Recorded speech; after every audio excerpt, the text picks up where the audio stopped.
Hola, estimado profesor, muy buenos días. Mi nombre es David Morales González. Soy estudiante de la licenciatura en Derecho por parte de la Universidad Virtual del Estado de Guanajuato.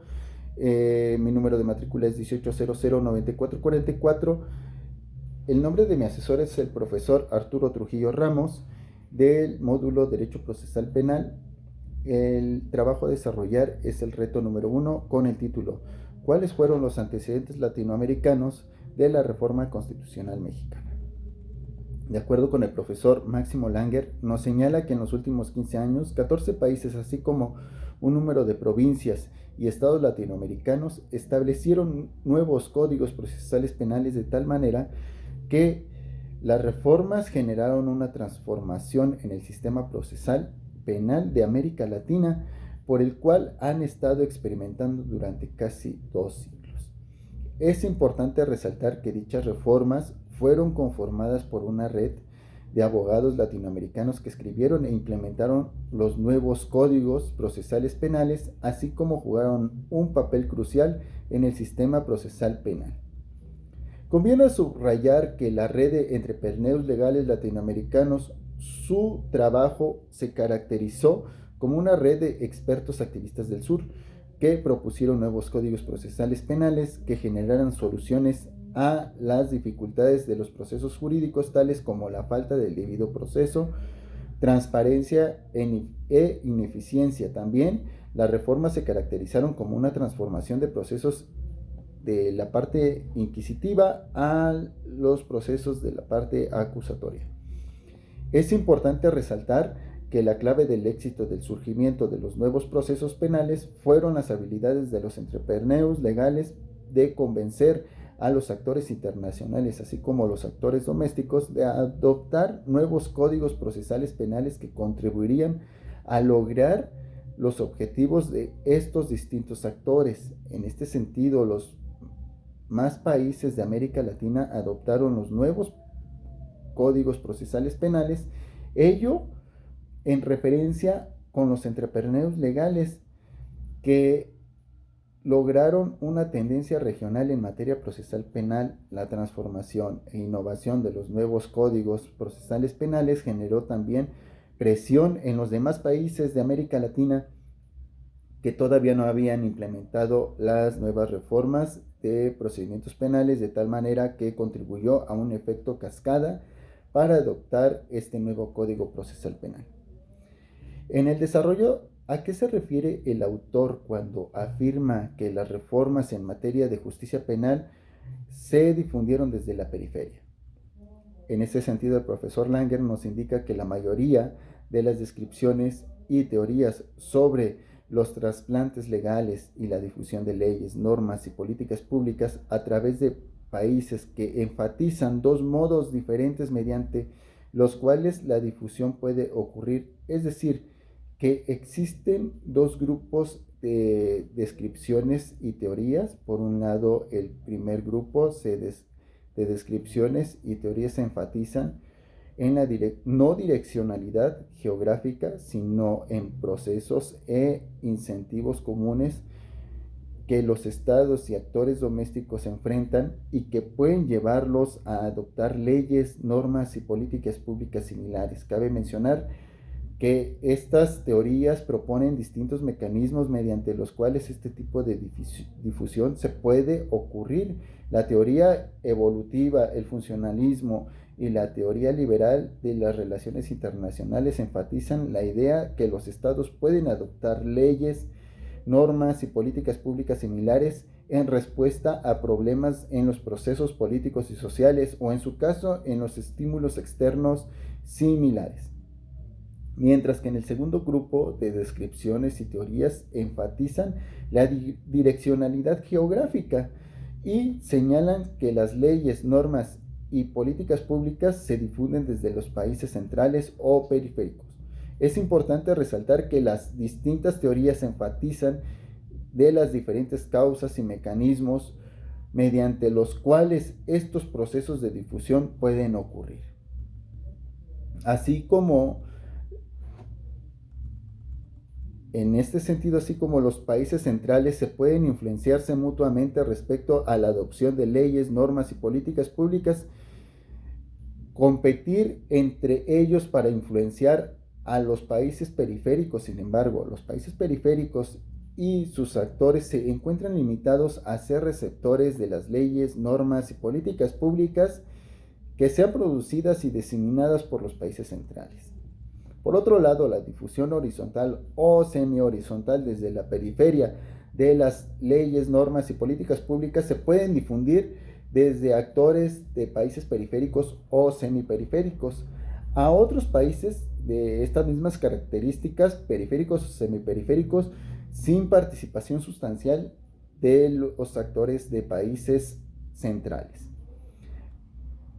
Mientras que la difusión triangular desde la periferia, los actores en países periféricos son los autores intelectuales que juegan un rol en la difusión de las leyes, normas y políticas públicas a otros países periféricos, pero los países centrales también juegan un rol crucial en el procedimiento de difusión.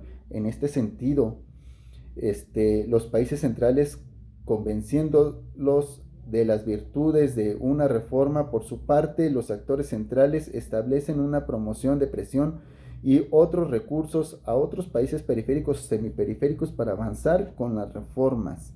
En la siguiente pregunta, distingue los códigos inquisitivos a los códigos acusatorios en Latinoamérica.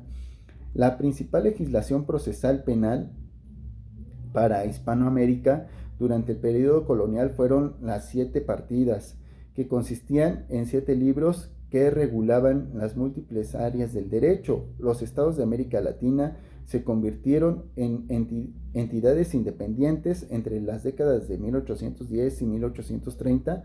La difusión sobre este tipo de constituciones y leyes debían adoptar el cual fue central para sus procesos de construcción como estados y naciones. El Código Inquisitivo, en primer lugar, el proceso penal fue dividido en 2 fases principales: la fase de investigación preliminar, usualmente llamada sumario o llamado plenario o juicio. Ambas fases eran escritas. Su columna vertebral de este proceso era el expediente que la policía y el juez de introducción, se compilaban. Este expediente documentaba toda la actividad procesal desde el comienzo del proceso, incluyendo los elementos de prueba, las declaraciones testimoniales, pericias, registros, secuestros, entre otros. Que el juez realizaba un análisis en la fase de juzgamiento. En segundo lugar, los códigos inquisitivos, el juez estaba a cargo de la investigación preliminar. En este sentido, el juez contaba con un rol de investigación y de juzgamiento al mismo tiempo. Durante esta etapa, la investigación preliminar era de naturaleza muy inquisitiva, es decir, era secreta para el imputado y su abogado, al menos hasta cierto momento determinado, así como los derechos del imputado eran muy limitados durante esta fase. Un ejemplo de ello era que el imputado no tenía derecho a estar presente durante la recolección de los elementos de prueba o a conocer la imputación en su contra antes de interrogarlo por el juez de instrucción. Cabe mencionar que la prisión preventiva del imputado era obligatoria, ello generando violaciones a los derechos humanos, así como el poder contar con una defensa adecuada en el juicio. Asimismo, no existía la discrecionalidad fiscal, lo que quiere decir que en la teoría del caso, cada vez de que la policía y el juez conocían sobre el hecho de un probable delito, se debía iniciar un proceso penal, sin poder considerar la gravedad, inclusive el análisis de la calidad o a qué grado existía el delito, o las características también hacia el imputado. En tercer punto, el juez estaba a cargo de la fase de investigación preliminar y el juzgamiento. La fase de juzgamiento era de naturaleza más acusatoria. Por ejemplo, en un número de jurisdicciones había un fiscal y que debía formular una acusación en contra del imputado, dado que el imputado y su defensor tenían acceso al expediente y podían requerir la recolección de prueba en esa fase. Sin embargo, La fase de juzgamiento también era muy inquisitiva, ya que era muy predominante escrita, por el cual era secreta para la ciudadanía, o sea que no, pues no era pública y no incluía un jurado. También el juez de sentencia no podía decidir en casos basados en los elementos de prueba recogidos en el expediente que debían haber sido recolectadas de un modo no acusatorio durante la fase de investigación preliminar. En los códigos acusatorios es todo lo contrario. Los códigos acusatorios comienzan a surgir durante el siglo XX, por el cual muchos países de América Latina transforman sus sistemas en materia procesal penal, modificando sus códigos originales, incluso aprobando nuevos códigos. Sin embargo, casi ningún país cambió su estructura procesal penal inquisitiva básica, situación que generó un cambio durante los últimos 15 años, en los cuales los 14 países latinoamericanos y un número de jurisdicciones estaduales y provinciales de Latinoamérica comenzaron a reemplazar los códigos inquisitivos por códigos acusatorios. Es importante señalar que los códigos acusatorios, sus principales fuentes para su proyecto fueron los códigos procesales italianos en los años de 1913 y 1930. Asimismo, los juristas Vélez, Mariconde y Soler no se limitaron a copiar esas fuentes, sino que tradujeron a la realidad cordobesa solo aquellas ideas que se consideraron más persuasivas. El nuevo Código Procesal Penal contenía muchos elementos acusatorios tales como un juicio oral y público, el otorgar más derechos al imputado durante la investigación preliminar y el poder poner a un fiscal a cargo de la investigación preliminar respecto a los delitos menores. Asimismo, el proyecto del 86 expandió los derechos del imputado durante la investigación preliminar, estableciendo: la persona imputada cuenta con derecho a conocer la imputación y los elementos de prueba que se encuentran en su contra antes de emitir una declaración. También la persona imputada tiene derecho a negarse a declarar, ello que no pueda ser utilizado en perjuicio. La persona imputada tiene derecho a consultar a un abogado defensor antes de emitir su declaración. Asimismo, también la persona imputada cuenta con el derecho a ser representado por un abogado defensor de oficio. También la persona imputada cuenta con el derecho de requerir la práctica de medios probatorios. Es importante mencionar que en el sistema penal mexicano también se puede comparar lo que es el sistema procesal penal inquisitivo y el sistema procesal acusatorio. En el sistema procesal penal inquisitivo o tradicional se basa en la presunción de culpabilidad y se detiene para investigar. También consiste en armar un caso integrado por escritos que es formulado por un secretario de acuerdos mediante un expediente y solo lo puede firmar un juez. También tiene valor probatorio la averiguación previa que realiza el Ministerio Público. La persona a la que se le atribuye la participación de un delito se le denomina procesado y es objeto dentro del sistema a quien se le juzga a través de documentos. El proceso inquisitivo también genera incertidumbre y desconfianza, puesto a que son los secretarios quienes dan lectura a los escritos para valorar la información. Se le limita la participación directa del imputado y de la víctima directa o indirectamente. La confesión del procesado tiene valor probatorio. La prisión preventiva era por regla general, por ello actualmente el 43% de los internos no cuentan con una sentencia condenatoria.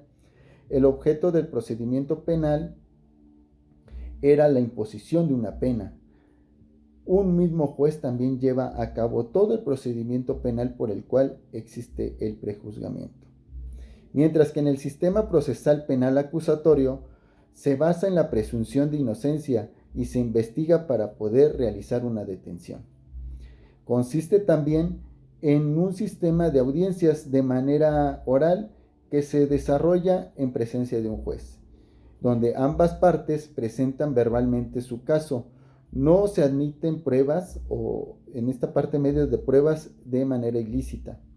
La persona a la que se le atribuye la participación de un delito imputado es objeto o sujeto a derechos a quienes se le escucha para resolver lo que corresponda conforme a derecho. El procedimiento acusatorio es sinónimo de credibilidad y de confianza en el proceso, puesto a que la información que en ello se obtiene es valorada directamente por el juez. Se garantiza la participación activa del imputado y de la víctima, directa o indirectamente. No existe la confesión del imputado. La prisión preventiva como medida cautelar es excepción y se impone solo de oficio en ciertos delitos. Existen delitos alternos de solución de controversias. Existen diversos tipos de jueces. En este caso sería el juez de control, el juez de juicio oral y el juez de ejecución de sanciones, que se encargarán de las diferentes etapas del procedimiento penal, esto con el propósito de evitar un prejuzgamiento. Ahora, en la pregunta, ¿en cómo influyeron los actores internacionales en la formación y en la expansión de la red de activistas y reformadores de América Latina?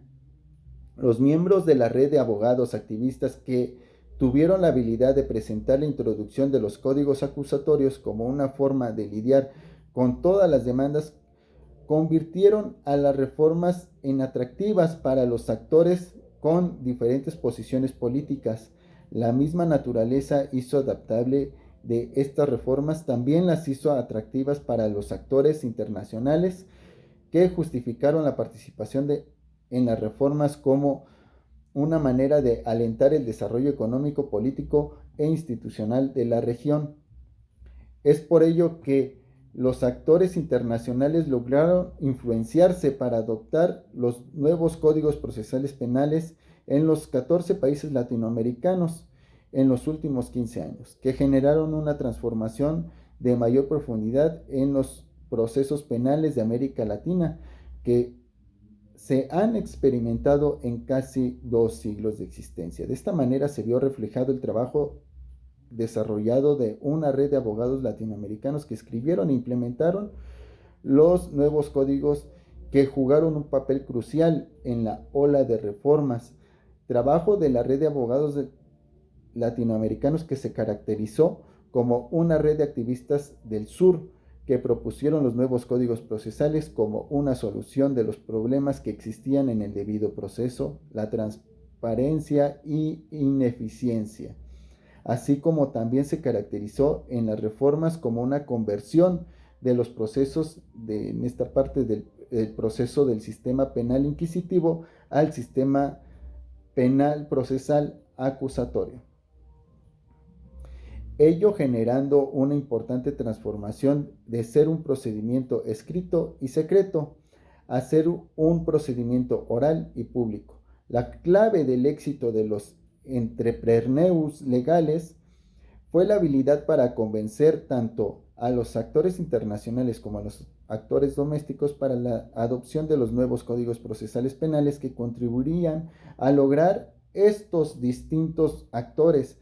A medida de más países de América Latina adoptaron las dichas reformas, asimismo generó también una presión en grupo sobre los otros países actores que no habían adoptado las reformas, contribuyendo un efecto cascada. Cabe mencionar que la motivación de los 14 países latinoamericanos en transformar el sistema procesal penal con el reemplazo de los códigos inquisitivos a los códigos acusatorios ayudaría a resolver los problemas procesales penales.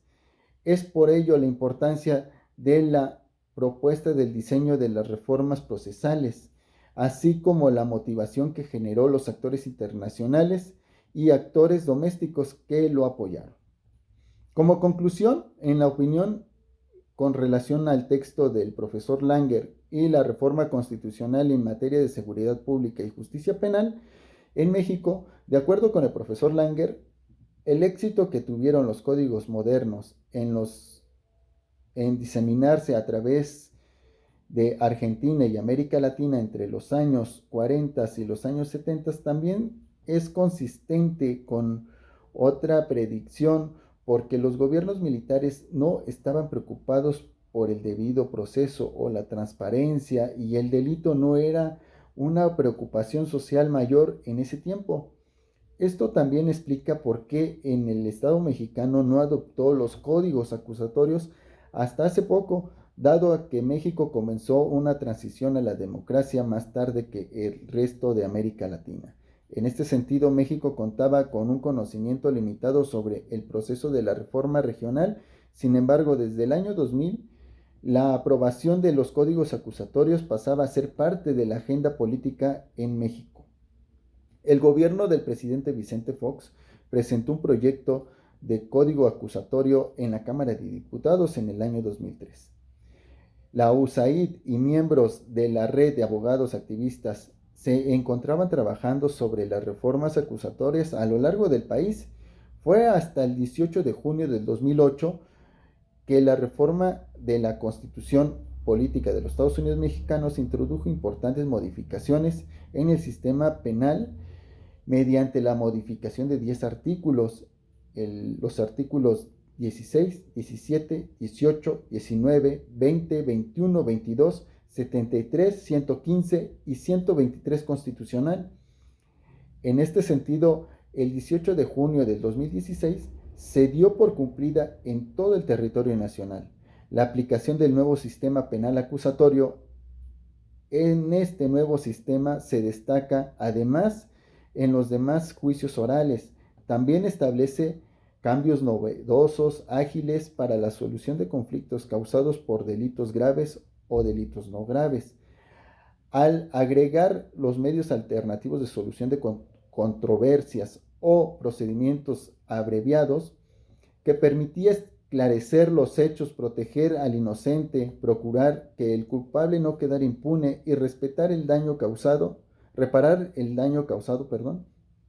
por los delitos cometidos. Cabe destacar que dicha reforma se centra en el respeto de las garantías de los derechos humanos de las partes involucradas, como su objetivo principal es la solución de conflictos de manera pronta, eficiente, justa, humana, transparente y respetuosa de las garantías individuales.